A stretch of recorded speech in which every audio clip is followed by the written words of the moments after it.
Hi friends, welcome to మహిళా truth. Karthika స్నానం ఎలా చేయాలి?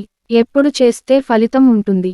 నెల రోజులు కార్తీక స్నానం చేయలేని వారు ఏమి చేస్తే కోటి జన్మల పుణ్యఫలం లభిస్తుందో ఇప్పుడు చూద్దాం.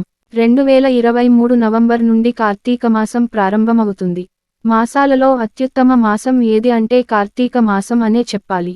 మాసానం మార్గశీర్షోహం అని భగవద్గీతలో శ్రీకృష్ణ భగవానుడు చెప్పినప్పటికీ దేవాలయాల్లో కానీ గృహాల్లో కానీ భక్తి భావం వెల్లువిరిసేది. ఎక్కువగా పూజలు, నోములు, వ్రతాలు చేసుకునేది కూడా కార్తీక మాసంలోనే. శివకేశవులు ఇద్దరూ అత్యంత ప్రాధాన్యతతో పూజింపబడే మాసం కార్తీక మాసం.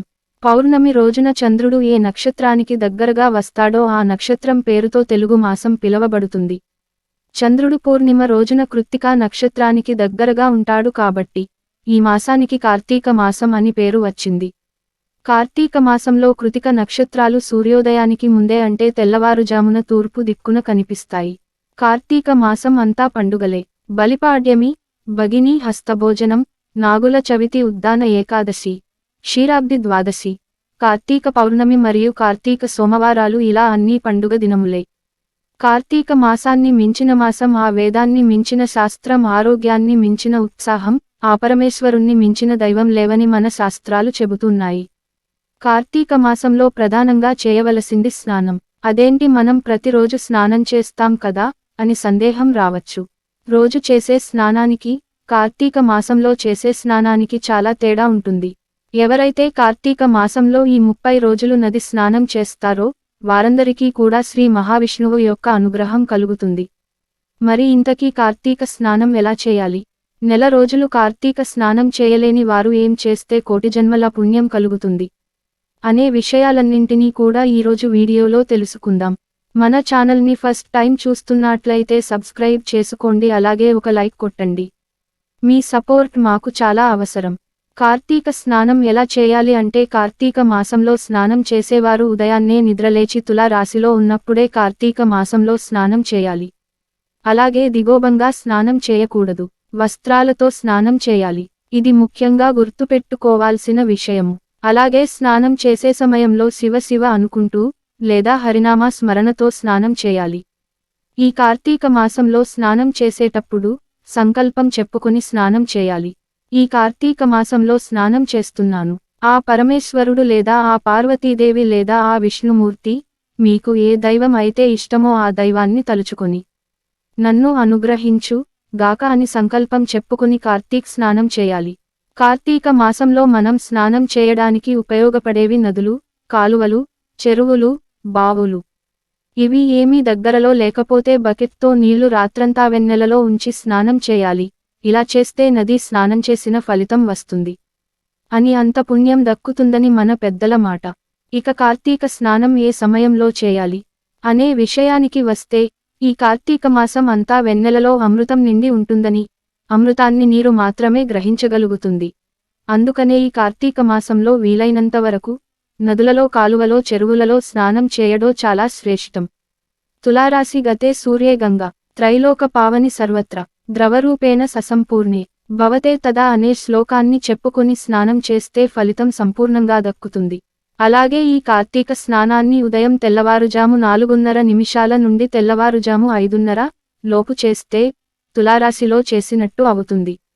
కనుక ఈ సమయంలో కార్తీక స్నానం చేయండి, లేదా పంచాంగం ఏ సమయం వరకు ఉంటుందో ఆ సమయంలో స్నానం ముగించండి. ఇక ఈ కార్తీక స్నానాన్ని చల్లని నీటితోనే చేయాలి, వేడి నీటితో చేయకూడదు. ఆరోగ్యం సరిగా లేనివారు చేయవచ్చు. ఆరోగ్యంగా సరిగా లేనివారు గోరువేరువెచ్చని నీటితో స్నానం చేయవచ్చు. ఆరోగ్యంగా ఉన్నవారు మాత్రం వేడి నీటితో స్నానం చేయవద్దు. అలా చేస్తే సర్వపాపాలను పొందినవారు అవుతారు. కాబట్టి ఆరోగ్యంగా ఉన్నవారు ఎట్టి పరిస్థితుల్లోనూ కూడా ఈ కార్తీక మాసంలో వేడి నీటితో స్నానం చేయకండి. చన్నీటి స్నానం అన్ని విధాల శ్రేయస్కరం. కార్తీక మాసంలో కావేరీ నదిలో స్నానం చేసే వారికి సర్వభోగాలు, అఖండ పుణ్యం కలుగుతుందని స్కాంద పురాణం చెబుతుంది. ఎవరైతే ఈ కార్తీక మాసంలో కావేరీ నదిలో స్నానం చేసి శ్రీరంగాన్ని దర్శిస్తారో వారికి వైకుంఠ ప్రాప్తి కలుగుతుందని శివపురాణం చెబుతుంది. కార్తీక మాసంలో నెల రోజులు స్నానం చేయలేని వాళ్ళు ప్రధానంగా ఈ నెలలో వచ్చే అన్ని సోమవారాలలో కార్తీక స్నానం చేయాలి. ఎందుకంటే సోమవారాలు ప్రధానం. సోమవారాలు కుదరని వారు ప్రతి ఆదివారం స్నానం చేసిన నెల రోజులు స్నానం చేసిన ఫలితం ఉంటుందని పండితులు చెబుతూ ఉన్నారు. ప్రతి ఆదివారం కూడా చేయలేని వారు శుద్ధపాడ్యమి రోజు, పౌర్ణమి రోజు, కార్తీక అమావాస్య ఇలా ఈ 3 రోజుల్లో స్నానం చేసిన కార్తీక మాసం అంతా స్నానం చేసిన పుణ్యం వస్తుంది. కోటి జన్మల పుణ్యం వస్తుంది. అసలు ఏ రోజు కార్తీక మాసంలో స్నానం చేయడం కుదరని వారు రోజు కార్తీక పురాణం విన్నా చాలు, వారికి ఉన్న సమస్త పాపాలు పోయి కోటి జన్మల పుణ్యం వస్తుందని పురాణాలు ఉన్నాయి. ఇవేమీ చేయలేము అనేవారు ఈ మాసంలో ఒక్క సోమవారం స్నానం చేసిన నెల రోజులు స్నానం చేసినంత ఫలితం వస్తుంది. కనుక మీ వీలును బట్టి, మీ పరిస్థితిని బట్టి, మీ ఆరోగ్య పరిస్థితిని బట్టి అత్యక స్నానాలు చేసి తప్పకుండా శుభ ఫలితాలను పొందండి. అసలు కార్తీక స్నానం లాభాలు ఏంటి అనే విషయాలను కూడా మనం ఇప్పుడు తెలుసుకుందాం. ఏడాది మొత్తంలో పండుగలు, పూజలు, పునస్కారాలు ఎన్నో చేస్తాం. వినాయక చవితి 1 రోజు, దసరా 9 రోజులు, సంక్రాంతి 3 రోజులు ఇలా జరుపుకుంటాం. కానీ కార్తీక మాసంలో నెల రోజులు కూడా ప్రత్యేకమే, ఎందుకంటే ఇది ముఖ్యంగా శివకేశవులకు ప్రీతికరమైన మాసం. దైవభక్తి మాత్రమే కాదు, ఈ నెలలో ఆచరించే ప్రతి క్రియ వెనుక ఆరోగ్య రహస్యం ఉంది. ముఖ్యంగా కార్తీక స్నానం ఆరోగ్యానికి ఎంతో మేలు చేస్తుంది. సూర్యుడు ఉదయించక ముందే ఇంకా నక్షత్రాలు అక్కడక్కడ మినుకు మినుకు అంటూ ఉండగానే కార్తీక మాసంలో నదీ స్నానం ఆచరించాలని చెప్తూ ఉంటారు పెద్దలు ఏడాది మొత్తం. ఇలా చేయడానికి కార్తీక మాసంలో సూర్యోదయానికి ముందే స్నానం చేయడానికి తేడా ఉంది. సహజంగానే కార్తీక మాసం అంటే చలి పుంజుకునే సమయం. జ్యోతిష్య శాస్త్రం ప్రకారం ఈ మాసంలో సూర్యుడు తులా రాశిలో ఉంటాడు. సూర్యునికి ఇది నీచస్థానం. ఉష్ణోగ్రత తక్కువగా ఉండే ఈ మాసం మనిషి ఆరోగ్యంపై ప్రభావం చూపుతుంది.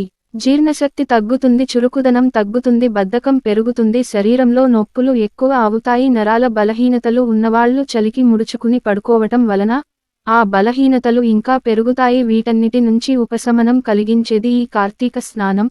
ఆరోగ్య రక్షణ కోసమే ఈ నెల రోజులు నియమం పెట్టారు పెద్దలు.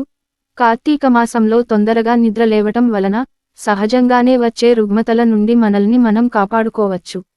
సూర్యోదయానికి ముందే స్నానము దైవ పూజ చేయడంతో బద్ధకం వదిలి రోజంతా ఉత్సాహంగా ఉండటమే కాదు, మానసికంగా ఉల్లాసంగా ఉంటుంది.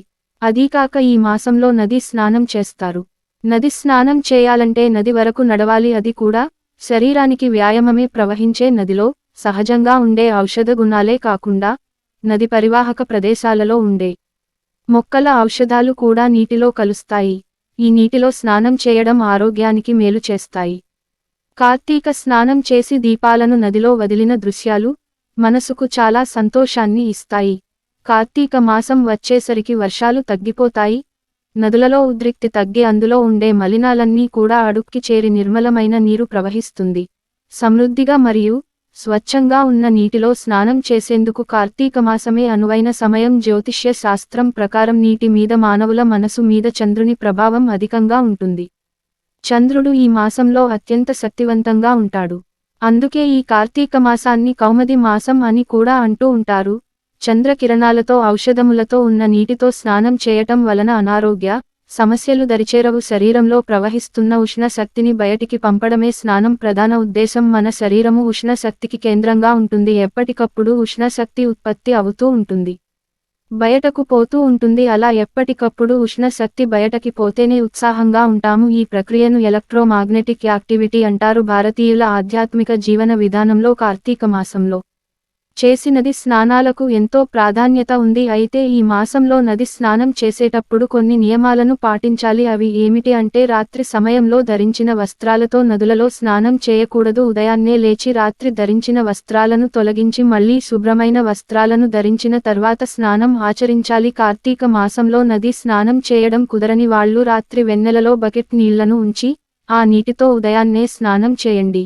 కార్తీక మాసంలో ప్రతిరోజు సూర్యోదయానికి ముందే నదులలో కానీ బావుల వద్ద కానీ స్నానం చేసి కృత్తికా నక్షత్రాన్ని దర్శించి దీపం వెలిగించి శివుడిని ఆరాధిస్తే చాలా మంచిది. శివుడు అల్పసంతోషి. శివలింగానికి కాసింది నీళ్లు పోసినా కూడా చాలు, శివుడు ప్రసన్నుడై ఉంటాడు. ఈ మాసంలో అవకాశం ఉన్నవారు ఇంటి వద్ద కానీ దేవాలయాల్లో కానీ రుద్రాభిషేకం, మహారుద్రాభిషేకం చేయడం చాలా మంచిది. పగలు ఉపవాసం ఉండి రాత్రి నక్షత్రాలు చూసి శివ పూజ చేసిన తర్వాత భోజనం చేయాలి. సత్యనారాయణ స్వామి వ్రతాన్ని చేయడానికి కార్తీక మాసాన్ని మించిన సమయం ఇంకొకటి లేదు. అయ్యప్ప స్వామివారి దీక్షను కూడా కార్తీక మాసంలోనే ప్రారంభం అవుతాయి. ఇన్ని విశిష్టతలు ఉన్నాయి కాబట్టే కార్తీక మాసం ఎంతో ప్రత్యేకతను సంతరించుకొని ఉంటుంది. ఈ వీడియో గనుక మీకు నచ్చినట్లయితే లైక్ చేసి ఛానల్ని సబ్స్క్రైబ్ చేసుకోండి. మమ్మల్ని సపోర్ట్ చేయండి. Thank you for watching.